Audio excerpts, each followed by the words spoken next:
Hello dear students, welcome back to my channel physics SPC. Current electricity का एक question. The effective resistance between A and B if the resistance of each resistor is R will be. तो देखो, ए और B के between सबसे पहले एक battery लगाइए। ए और बी के बिटवीन इक्विवेलेंट रेजिस्टेंस पूछ रहा है। तो इसमें देखो, इसमें सिमेट्री है, दो सिमेट्री है, दो तरीके से हो सकता है। एक मिरर सिमेट्री से हो सकता है और एक फोल्डिंग सिमेट्री से हो सकता है। मैं दोनों से करके दिखाता हूँ।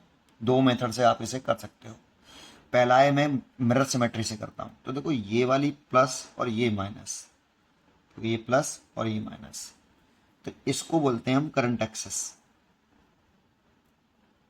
प्लस और माइनस को सीधे ज्वाइन कर लो, उसे बोलते हैं करंट एक्सेस। इस करंट एक्सेस के परपेंडिकुलर मिरर इमेज, अगर मिरर सिमेट्री बोलते हैं, मिरर सिमेट्री से कर रहे हैं, सिमेट्री से कर रहे हैं, तो इस एक्सेस के परपेंडिकुलर यहां से एक मैंने मिरर बनाया। इस करंट एक्सेस के परपेंडिकुलर बनाते हैं हमेशा मिरर मिरर सिमेट्री। यहाँ से एक मैंने मिरर बनाया, तो देखो, इस मिरर के इस साइड में और इस साइड में बिल्कुल सेम मिरर इमेज बन रही है। जब भी अगर ऐसी मिरर इमेज बने तो इस वाले पॉइंट का ये सेम पोटेंशियल पर आ जाते हैं और इसमें कोई करंट नहीं फ्लो करती। ये रेजिस्टेंस और ये रेजिस्टेंस बेकार हो जाता है, यूजलेस हो जाता है ना।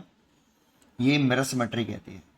मिरर सिमेट्री कहती है कि अगर इस मिरर इमेज बन जाए दोनों साइड में, करंट एक्सेस के परपेंडिकुलर एक्सेस की बात कर रहे हैं ये, है ना। करंट एक्सेस के परपेंडिकुलर एक्सेस होनी चाहिए ये वाली, और दोनों साइड में मिरर इमेज बन जाए, तो इस वाले रेजिस्टेंस में, इस वाले रेजिस्टेंस में कोई करंट नहीं फ्लो करती, बिकॉज ये वाला पॉइंट और ये वाला पॉइंट और ये वाला पॉइंट आर सेम पोटेंशियल, तो कोई करंट फ्लो नहीं करेगी, तो ये रेजिस्टेंस यूजलेस हो जाएंगे। अब सोचो, ये रेजिस्टेंस अगर मैं यूजलेस कर लूँ तो सर्किट डायग्राम कुछ इस तरह से बन जाएगा। फिर कुछ नहीं है इसमें, है ना, ऐसे।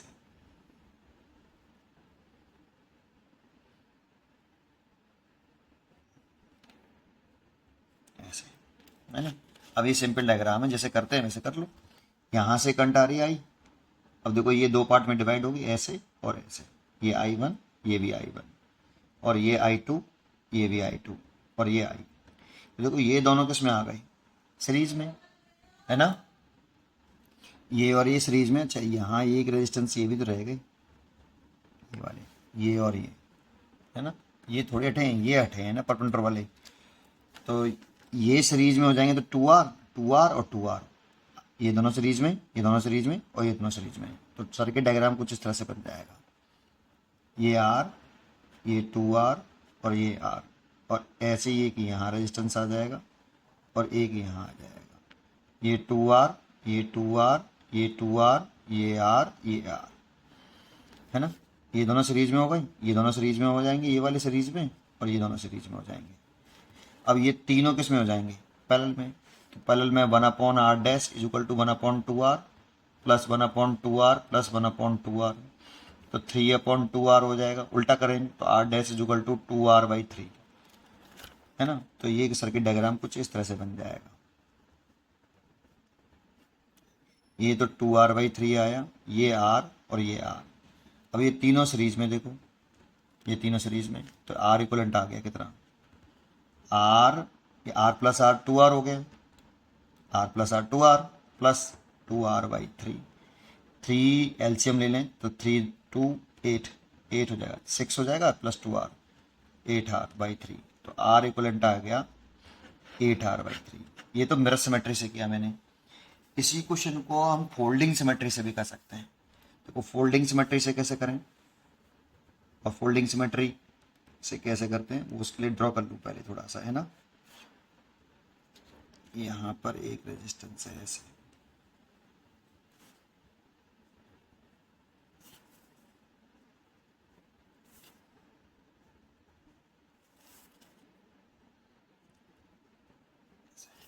दोनों बन नहीं है, किसी किसी में दोनों बन जाती हैं, किसी में एक ही बनती है ना।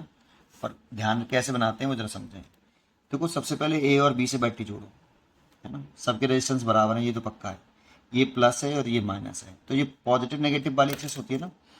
जहाँ ये प्लस माइनस लिखा है मैंने, वहाँ पर एक लाइन ड्रॉ करके इसे करंट एक्सेस बोलते हैं।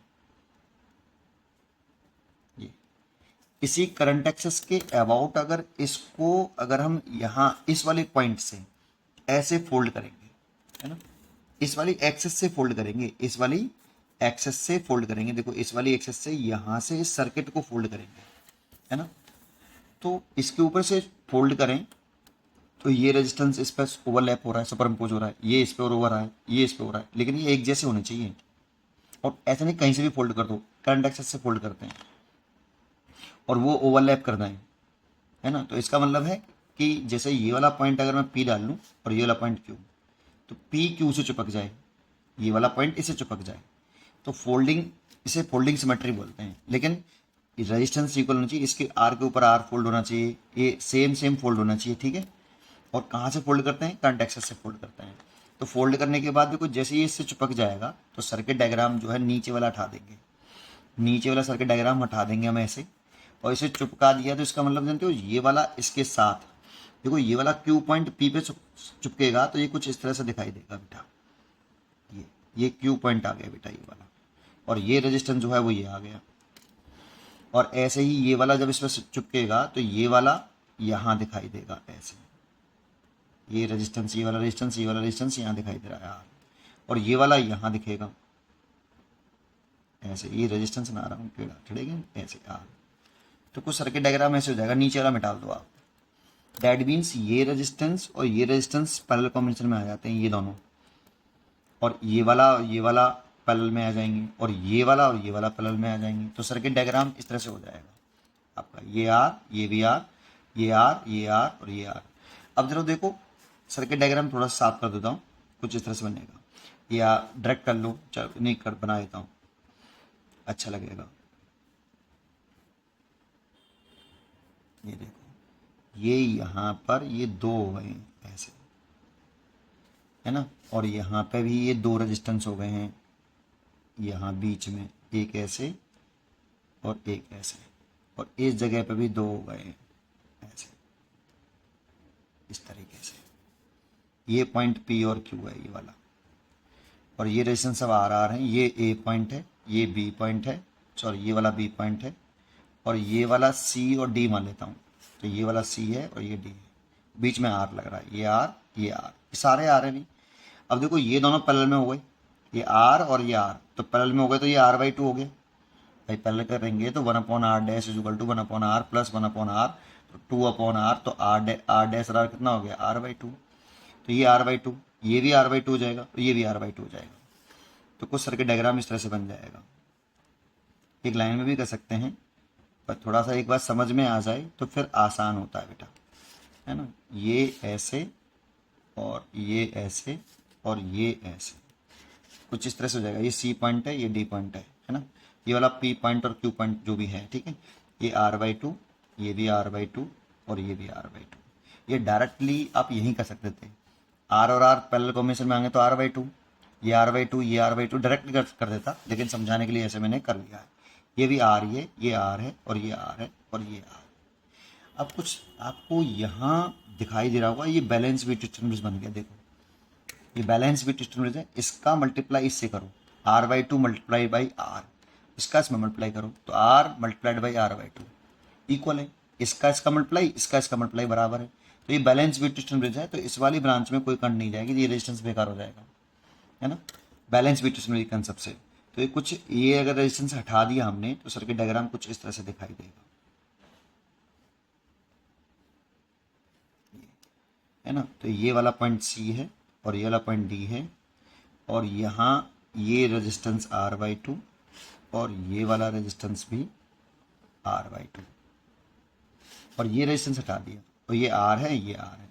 अब देखो ये दोनों सीरीज में हो जाएंगे, ये दोनों सीरीज में, करंट सेम होगी इसमें, इस वाली ब्रांच ऐसे यहाँ से यहाँ तक करंट सेम रहेगी, तो आर बाई टू का सीरीज करेंगे तो आर हो गया, और ये 2r हो जाएगा।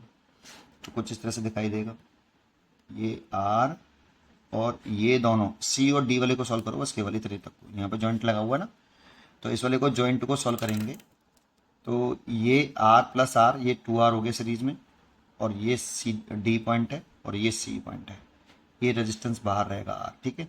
और ये वाला आपका